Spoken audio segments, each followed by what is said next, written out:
GPUs from multiple companies are getting cheaper. Microsoft wants to fix your RGB problem, and let's say goodbye to Bitcoin ATMs. Let's get into the hot news, everybody. I'm your Brett host. We're going to be going over the hottest tech news I can find on the internet while you enjoy your breakfast, and we're going to talk about the top story today, at least part of it. The first one is going to be that Intel is having a special sale on their Arc A750 GPU. You may remember that they recently announced that they are dropping the price on this GPU from $299 all the way down to $249, which is a significant price drop. That brought in also with some driver updates to make it a faster GPU, had it looking like it was positioned in the market very powerfully. But this new price drop makes it even better. However, it's going to only be available in Japan for $150. Knock $100 off of that GPU. This is a very promising thing, and it's only available at a single Japanese retailer who's promoting this sale right now for roughly 20,000 yen, or about $150, which actually includes VAT. So if you converted this over to the US amount, it would be even cheaper than that $150 price point. So it's not 100% that Intel is discounting this GPU, but we are seeing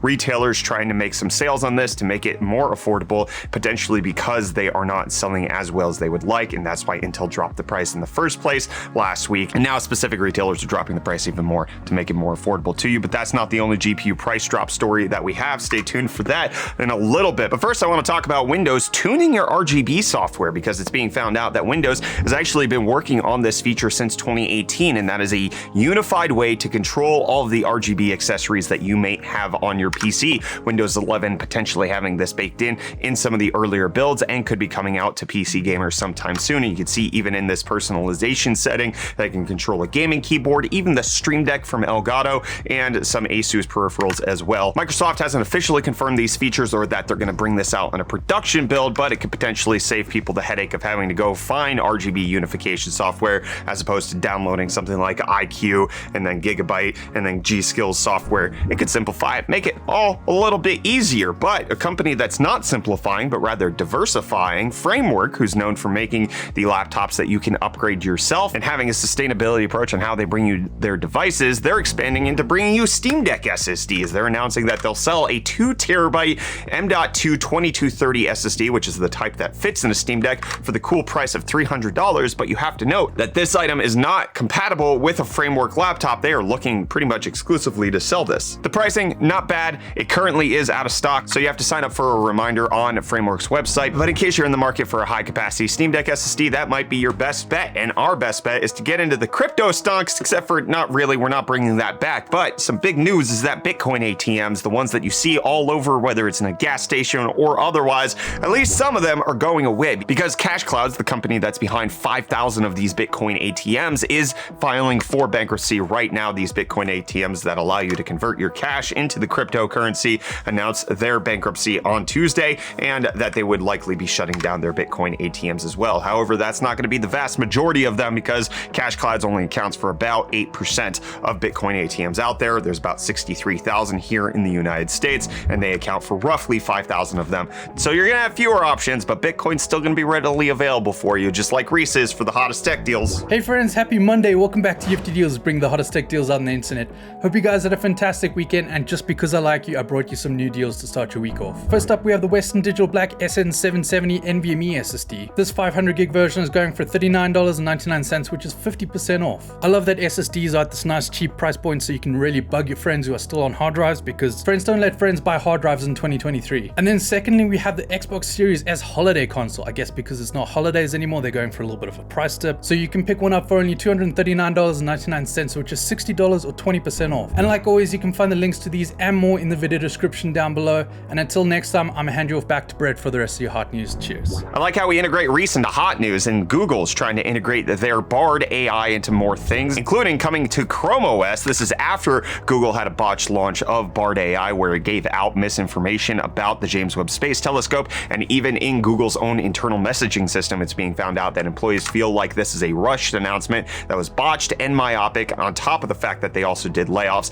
and that they even had an all-hands meeting back in December saying that there was a reputational risk that would come along with releasing an AI that probably wasn't ready to do a whole lot, but looks like it's going to be implemented into ChromeOS as conversational search, potentially as a replacement to the search bar that's already in ChromeOS for the Bard AI to just give you direct answers as opposed to you having to go out and search for it yourself. Potentially even replacing Google's own assistant in the device. But Google and Microsoft are not the only companies that are trying to integrate AI into the things they have. Opera coming out and announcing that they're going to be bringing out ChatGPT into an extension that's going to be on a sidebar on the Opera web browser and use the shorten feature, which is essentially going to distill down the things that you find on the internet and make it more palatable for your eyeballs to read. And while the AI revolution is getting underway, the electric vehicle revolution is continuing, and Ram coming out with their Ram 1500 Rev, which is supposed to be a revolution in the electric vehicle industry with their new truck being debuted and shown off here, partially part of the Super Bowl Sunday launch, making a futuristic looking truck that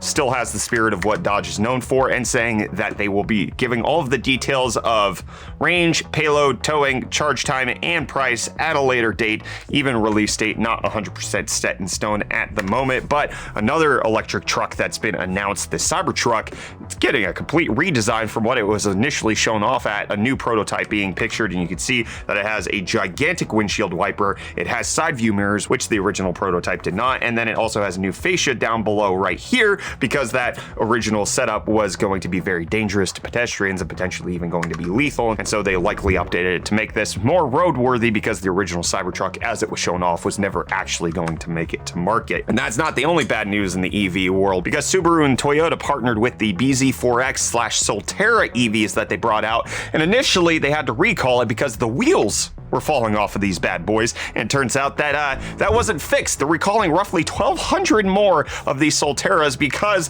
a third party that they contracted in order to actually repair the under-torqued wheels that were falling off didn't torque them properly, and the wheels can still fall off. But Ford's believing big in their EV future, with them expected to make an announcement this coming week of a $3.5 billion EV battery plant that they're going to be building in Michigan. They're expected to hire at least 2,500 workers for this and expand their EV lineup, not necessarily having all the negatives that are coming along with Tesla and Toyota/Subaru building out their EVs. And while Ford marches to the future, Apple is expected to as well. There's regulations that are going to be implemented in order to make the iPhone have to have USB-C, especially in Europe. But now there are details coming out showing that Apple might do it the Apple way, which is to bring an authenticator chip onto the USB-C port so that you can't use inauthentic cords in order to charge or do data transfer over the iPhone 15, so peripherals will be checked for compatibility, which is kind of weird when you consider what Apple has already done with the iPads that do have USB-C.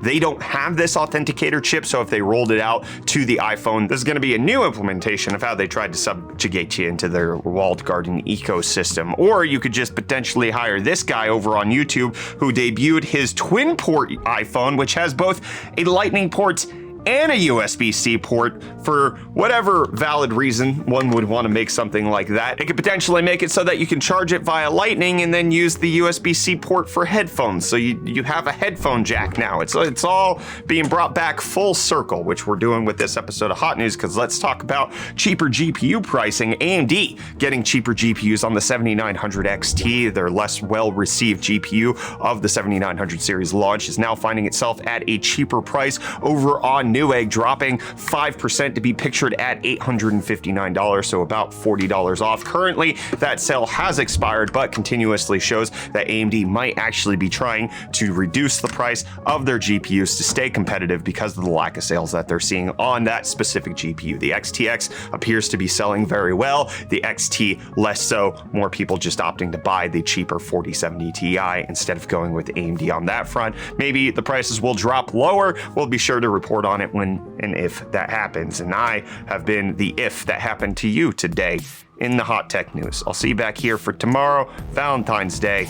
That's what we call it, allegedly.